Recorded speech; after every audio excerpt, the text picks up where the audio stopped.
90% de las personas, mejor dicho, de las personas que acuden a una consulta en medicina interna por cefalea, el 80% son de origen tensional, ¿no? Existe un gran porcentaje de personas que tienen la cefalea como un signo como un síntoma muy importante.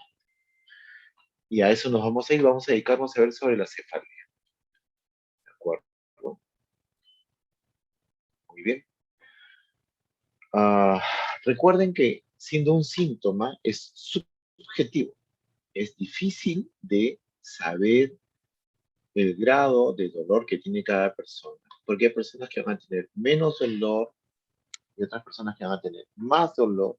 Entonces es difícil de catalogar. Para eso existe el EVA, ¿no? La escala de medición del dolor subjetivo, que va del 0 al 10. 0 no dolor y 10 es dolor insoportable. Pero nuevamente, eso depende de cada persona. El 90% de las personas van a padecer al menos una vez en su vida un periodo de cefalea. Muy bien. Vamos a ver los tipos de cefalea. Les recuerdo que en estos primeros 2 días vamos a tener también accidentes cerebrovasculares, cefalea, demencia, epilepsia y también me parece que son tumores intracerebrales. Entonces, todo eso lo vamos a tratar. Si no es hoy día, ya no nos queda tiempo porque son las 3 y 7, también el día de mañana. Muy bien, entonces vámonos por los tipos de cefalea. Las cefaleas primarias, ¿de acuerdo? Que es en la cual hay una enfermedad per se, o sea, la cefalea es una enfermedad per se, y las cefaleas secundarias, donde son el síntoma de otra patología. A la cabeza tenemos las cefaleas tensionales, luego la migraña, luego la cefalea en racimos, luego la cefalea hemicraneal paroxística, luego la hemicraneal continua, ¿no? Luego la nubular, luego la cefalea por tos y el esfuerzo postcoital. ¿De acuerdo? Luego lo de la SUNA y SUN lo vamos a tratar después.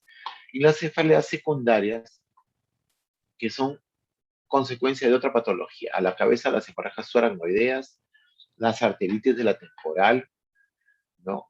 Las cefaleas como consecuencia de presencia de un tumor, de una carcinomatosis meningia, postcontusión, o sea, post-TEC, por punción lumbar, por hipertensión intracranial y por abuso de analgésicos. ¿Bien? Hay que tener en cuenta que para evaluar bien a un paciente, primero tenemos que tener los síntomas de alarma que este paciente puede presentar, que nos ponen en alerta sobre que hay alguna patología profunda, mayor, más grave, por ejemplo, una hemorragia subaracnoidea. ¿De acuerdo? Entonces, ¿cuál es un síntoma de alarma? Por ejemplo, la cefalea intensa de inicio súbito, que nunca ha tenido el paciente o que la cataloga como ser la más intensa o la más desagradable que ha tenido jamás. ¿De acuerdo? Cuando está relacionada con los esfuerzos o los cambios posturales. Cuando hay un empeoramiento en el transcurso de los días. ¿De acuerdo? O cuando cambia el patrón de la cefalea que habitualmente tiene el paciente. Cuando la cefalea lo despierta durante la noche, altera el ritmo del sueño o se manifiesta justo cuando el paciente despierta. Cuando hay enfermedad sistémica conocida, cuando el inicio es reciente en mayores de 50 a 55 años, y cuando hay otras manifestaciones adicionales. Por ejemplo, signos meningios, alteraciones psíquicas o psiquiátricas, crisis epiléptica, déficit neurológico focal, papiledema, vómitos, o vómitos en escopetazo o vómitos explosivos, como le denominamos acá, ¿no? Y cuando hay falta de respuesta al tratamiento. Ya sabemos que toda patología debe ser investigada primero con la anamnesis, luego la exploración neurológica y luego las pruebas complementarias. Muy bien, hay que tener en cuenta cuando hacemos la anamnesis que hay características del paciente, la edad, el sexo, la historia familiar. Hay que tener en cuenta las características del dolor, ¿no? O sea, la semiología del dolor, cuánto tiempo tiene, cuándo empeora, cómo se instaló, localización, ¿no? Temporalidad, tipo de dolor, porque hay dolor tipo escada, tipo presión, tipo estallido, tipo compresión, ¿no? Tipo tirón, ¿no? El tipo, la hora de presentación, cuántas horas dura, qué lo retira, qué lo empeora. ¿De acuerdo? Si está acompañada de pródromos y síntomas acompañantes como las áureas, por ejemplo, que se ve en las epilepsias y en la migraña, por ejemplo, cuando hay náuseas y vómitos, o fotofobia, sonofobia, ¿qué factores modificantes hay? ¿De acuerdo? Recuerden que las migrañas pueden ser desencadenadas por un periodo de estrés o por una exposición a luces estroboscópicas, ¿no? Y pueden mejorar con el sueño y desaparecer durante el sueño, ¿no? Esas cosas hay que tenerlas en cuenta. ¿Cómo exploramos neurológicamente al paciente que tiene migraña, ¿no? Hay que ver si hay rigidez de nuca o no. Recuerden que la meningitis solamente el 30% va a presentar rigidez de nuca y otros signos meningios. La presencia de papiledema en el fondo de ojo. Si hay déficit motor o sensitivo focalizado, ¿no? Si hay alteraciones del estado de la conciencia, de la coordinación y de la marcha. Si hay signos de traumatismo. Si hay anomalías en la exploración de las arterias epicraneales, ¿de acuerdo? Porque ahí las arteritis temporales son causa de cefalea y el estado psicológico del paciente, ¿no? Hay que tener en cuenta que hay que medir la presión arterial y la temperatura en todo paciente con cefalea, y hay algo que es importante que tengan en cuenta. Cuando tenemos un paciente con fiebre, muy probablemente va a ser hipertenso porque eso es un momento hiperdinámico, ¿de acuerdo? Entonces no tienen que dedicarse a bajar la presión arterial. Si ustedes usan algún medicamento para bajar la fiebre, la presión arterial también va a bajar. Muy bien. Hay que tener en cuenta también el fondo de ojo, los estudios de imágenes y la punción lumbar dependiendo de cuál es el estado neurológico del paciente. No es lo mismo que tengamos un paciente que viene por cefalea global compresiva a un paciente que viene con trastorno del sensorio o focalizando, ¿no? Acusando cefalea, ¿no? Usualmente son los accidentes cerebrovasculares y las hemorragias subaracnoideas. En cambio, el paciente con una cefalea opresiva, difusa, global, que se irradia el cuello, puede ser una cefalea de origen tensional. Cuando pensamos en una tomografía urgente, cuando la cefalea es intensa y de inicio súbito, cuando cursa hacia un empeoramiento progresivo, cuando hay síntomas o signos neurológicos focales diferentes del aura, ¿no? Cuando hay papiledema o rigidez bucal, papiledema obviamente en el fondo de ojo, o rigidez en nuca, otros signos meningios, ¿no? Cuando hay una fiebre de origen que no se puede explicar, cuando hay signos y síntomas de hipertensión intracraneana, y cuando en la cefalea, ¿de acuerdo? Hay mucha ansiedad y el paciente tiene mucho temor, muchas veces para calmar al paciente se tiene que solicitar una tomografía. Digamos que esto es discutible, ¿no? O cuando hay otros factores de riesgo, por ejemplo, tumores, el paciente es inmunosuprimido, podemos pasar una meningitis, cuando hay alteración de la coagulación, pacientes con VIH, estamos sospechando el toxoplasma cerebral, ¿no? Muy bien. ¿Cuándo vamos a hospitalizar a un paciente con cefalea? ¿No? Cuando la cefalea tiene un origen no conocido. Cuando se sospecha que la cefalea es secundaria grave. Cuando el paciente está en estatus migrañoso. Cuando el paciente focaliza. Cuando tiene la migraña es una hora atípica. Cuando hay aura sin cefalea. Hay migraña con aura o migraña en la embarazada. ¿Y cuándo se puede mandar al paciente a la atención primaria? ¿No? Perdón. ¿Cuándo se puede pasar al paciente desde la atención primaria a la especialidad? Cuando las crisis migrañosas son frecuentes, cuando las cefaleas son trigémino autonómicas, cuando hay cefaleas por abuso de antiinflamatorios no esteroideos, aunque suene paradójico, cuando las cefaleas son refractarias al tratamiento correcto. Muy bien, diagnóstico diferencial de las cefaleas. Ya hemos hablado de que de las cefaleas primarias, a la cabeza tenemos la tensional, luego la migraña, luego en racimos, hemicrania paroxística, hemicrania continua y la nubular. Esto es un algoritmo de las cefaleas.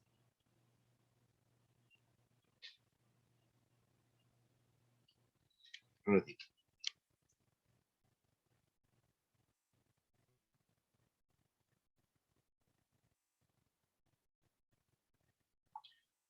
Muy bien.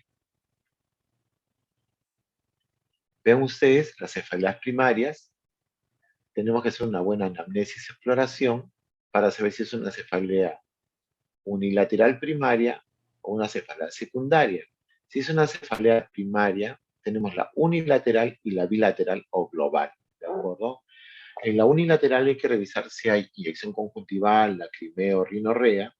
Si no la hay, entonces, ¿no? Perdón, si la hay, tenemos que ver si hay menos de 5 ataques que duren 15 minutos por 3 horas o hay más de 5 ataques que duren de 2 a 45 minutos. Esto de acá se denomina cefalea en racimos.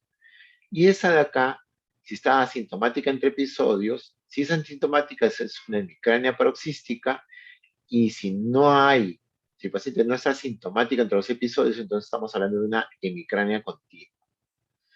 Si es bilateral y toma analgésico con frecuencia, ¿no? Y la cefalea es diaria, entonces la catalogamos como una cefalea por abuso de analgésicos. Pero si no hay toma de analgésicos, entonces, pero empeora la actividad física diaria, se presenta con náuseas, con fotofobia y fonofobia, entonces hablaremos de una migraña, ¿de acuerdo? Si no se presenta con esa sintomatología y no perturba la actividad física, entonces hablaremos de una cefalea tensional. Si en ambos casos la duración es mayor de 15 días al mes y durante 3 meses, entonces hablamos de una migraña crónica o una cefalea tensional crónica. La cefalea tensional.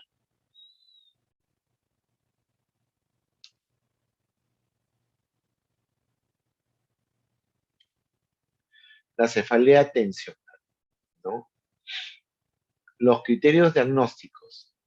Por lo menos 10 episodios que cumplan los criterios siguientes. Que duren entre 30 minutos, que duren, perdón, 30 minutos por 7 días, ¿no? O 30 minutos la más corta hasta 7 días la más larga, ¿no? Que tenga por lo menos las dos siguientes características, que sea opresiva, que sea de intensidad leve a moderada, bilateral y que no empeora con la actividad física. No viene ni con náuseas ni vómitos y se puede asociar fotofobia o fonofobia, pero no las dos. Y no hay otra explicación para la cefalea. ¿Cuál es el tratamiento? Los analgésicos y los AINES, ¿no? Los analgésicos estamos hablando pues de el tramadol, por ejemplo, ¿no? Y como preventivo, la amitriptilina. Aquí está el manejo del dolor en la cefalea tensional, ¿no? Si la cefalea tensional es episódica e infrecuente y es catalogada de leve, entonces se hace solamente el control del estrés y las técnicas de relajación. Si es moderada o interfiere con las actividades habituales de la persona afectada, entonces va a quedar AINES más un tratamiento no farmacológico. ¿De acuerdo? Puede ser acupuntura, técnicas de relajación, psicoterapia. Si la cefalea tensional es episódica, pero frecuente y crónica, entonces hablamos de una cefalea leve y no se usa AINES. Pero si es moderada o interfiere con las actividades, entonces evitar el abuso de la medicación, agregar amitriptilina, ¿no? Y el tratamiento no farmacológico. Acá tenemos la escala del dolor, de la terapéutica para el dolor. Dolor leve, AINES y coadyuvantes, por ejemplo, relajantes musculares. Dolor moderada, opioides débiles, como la codeína, el tramadol, los antiinflamatorios no esteroideos y los coadyuvantes, ¿no? Si el dolor es severo, los opioides potentes con la morfina, oxicodona, ¿no? Los más antiinflamatorios no esteroideos y coadyuvantes. La migraña. Vamos ahora por la migraña. Miren ustedes, el gráfico habla de dolor periocular y dolor hemicraneal. ¿De acuerdo? Entonces, criterios diagnósticos. Al menos 5 episodios que cumplan los criterios siguientes. Que duren de 4 a 72 horas. Que el dolor sea unilateral. ¿De acuerdo? Unilateral. Pulsátil. De intensidad moderada a severa. Y que se agrave con actividad física. Durante el ataque se tiene que presentar náuseas o vómitos, más fotofobia y sonofobia. Uno no exonera al otro, ¿de acuerdo? Y en el cual hay una cefalea que no tenga otra explicación. Hablemos del aura.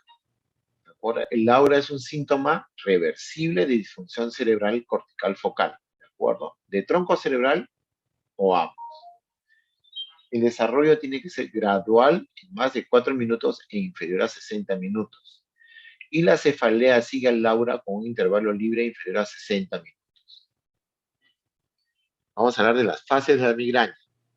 Hay una fase prodrómica, en la cual puede durar de 24 a 48 horas y pueden haber síntomas vegetativos, por ejemplo, la diarrea, ¿no? Síntomas afectivos, irritabilidad, ¿no? Que pueden ser vagos e imprecisos. Un aura que puede durar máximo 60 minutos. La cefalea propiamente dicha que dura entre 4 y 72 4 minutos, perdón, 4 horas y 72 horas. Y la resaca que dura 24 horas. O sea, hay dolor, malestar general, fotofobia, fonofobia, sueño, irritabilidad sin necesidad que haya dolor, ¿no? Tipos de migraña. La migraña sin aura, el 75% de los casos, con aura el 25%. Con aura sin migraña, la migraña basilar, donde puede haber vértigo, diplopia, ataxia y disartria, ¿de acuerdo? Es el territorio de la basilar, y la migraña abdominal. ¿Cuál es el tratamiento de la migraña? Las medidas higiénico-dietéticas, es decir, hay algunos medicamentos y algunos alimentos que van a causar migraña, el uso de analgesia en crisis agudas, o sea, los antiinflamatorios no esteroideos o los analgésicos, los triptanes, ¿no? O se pueden asociar a ambos. Se tiene que evitar ergóticos y triptanes en el aura, ¿de acuerdo? ¿Por qué? Porque tiene que ver con cardiopatía isquémica, con hipertensión arterial mal controlada y con insuficiencia arterial periférica. Se tiene que usar los preventivos como por ejemplo los betabloqueantes. Estos bloqueadores son tan antiguos, se usa el propanolol, por ejemplo, ¿no? Se usa propanolol en dosis nocturnas o una tableta de 10 miligramos, perdón, 10 miligramos cada 12 horas. El uso del calcio antagonistas y el uso de la amitriptilina. ¿Cuáles son las complicaciones de la migraña? El estatus migrañoso y el infarto migrañoso. Vámonos por la cefalea en racimos. ¿Cuáles son los criterios diagnósticos?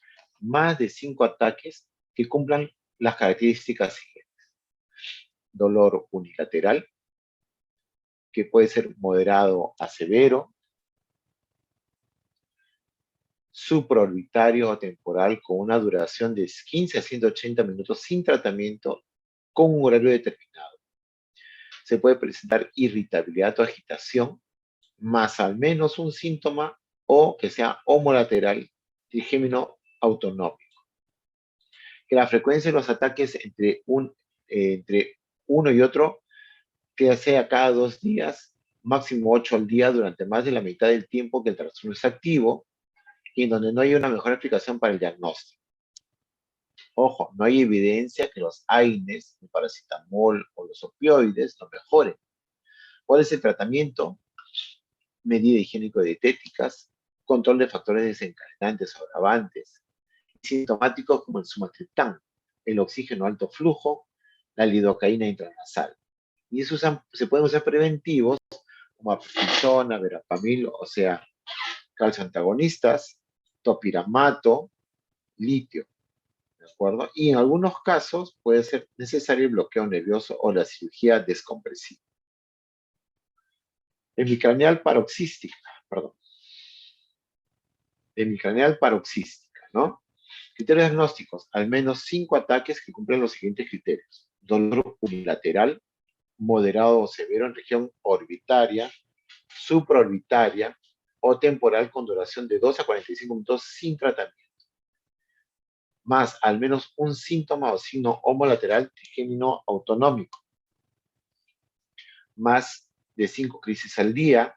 Respuesta a dosis terapéuticas con indometacina entre 150 a 200 miligramos día y en el cual no haya una mejor explicación para otro diagnóstico. ¿Cuál es el tratamiento? La indometacina.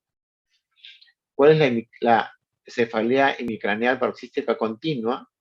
Cuando es igual a esta, solamente que el dolor es persistente entre crisis y crisis.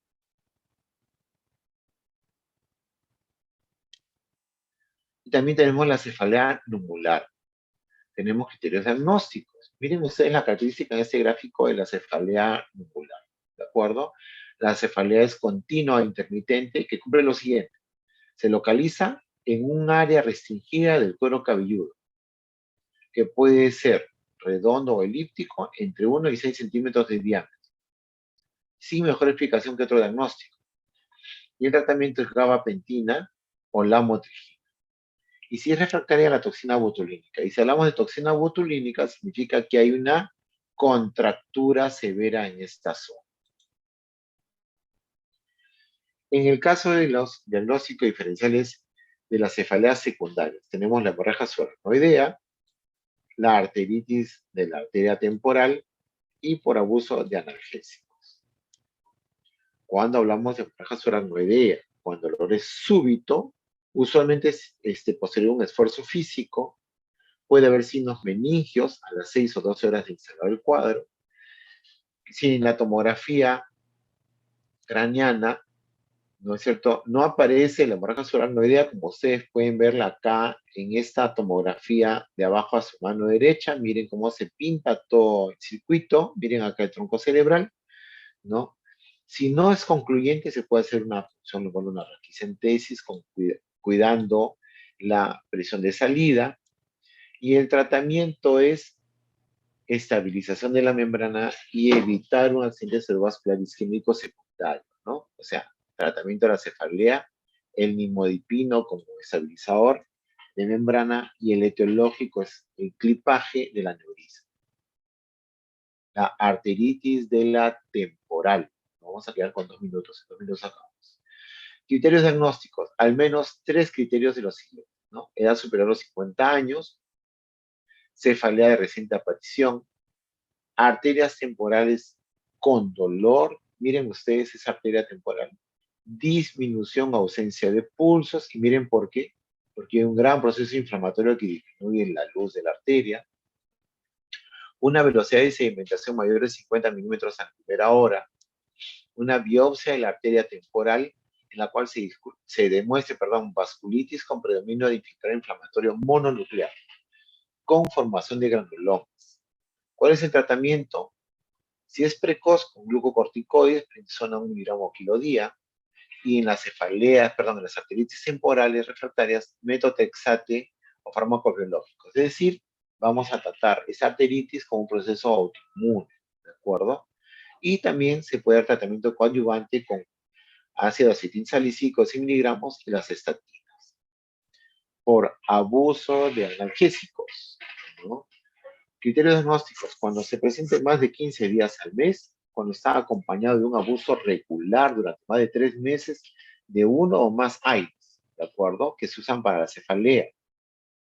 Y cuando la cefalea se ha desarrollado como consecuencia o secundariamente al abuso del fármaco, ¿no? O sea, yo estoy usando el antiinflamatorio y esta cefalea va empeorando, ¿no?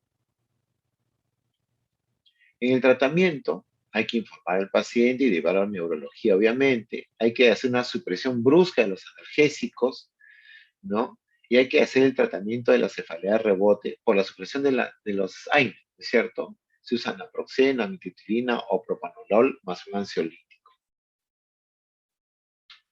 Ya para terminar, nos quedan 2 láminas, ¿de acuerdo? Hay que tener en cuenta que la cefalea, como cualquier otro diagnóstico, nos puede producir errores, ¿de acuerdo? Jaqueca no está cefalea. Los defectos de refracción ocular no son causa frecuente de cefalea. O sea, es un error pensar que los defectos de refracción ocular causan cefalea. Es un error atribuir a la hipertensión arterial crónica cefalea. Es un error atribuir a la cervicoartrosis todo dolor occipital o de nuca, ¿no? Es un error desconocer que existen formas de migraña que pueden presentarse con síntomas focales deficitarios.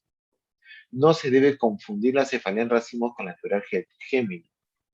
Es un error desconocer que las ergotaminas o los ergotamínicos administrados de forma crónica y los vasodilatadores son causantes de cefalea. Y es un error descartar una arteritis temporal exclusivamente porque se presenta pulso temporal, ¿de acuerdo? Puede estar el diámetro de la temporal disminuido, no completamente obstruido obviamente el paciente va a tener, puede tener arteritis. Muy bien, chicos. Entonces,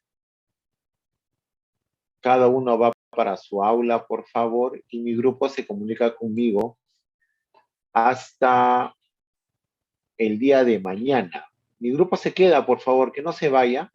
Todos pueden luego salir, por favor, mi grupo se queda. Muy buenas tardes, chicos. Nos vemos el día de mañana. Mañana. Hasta luego, chicos. Nos vemos.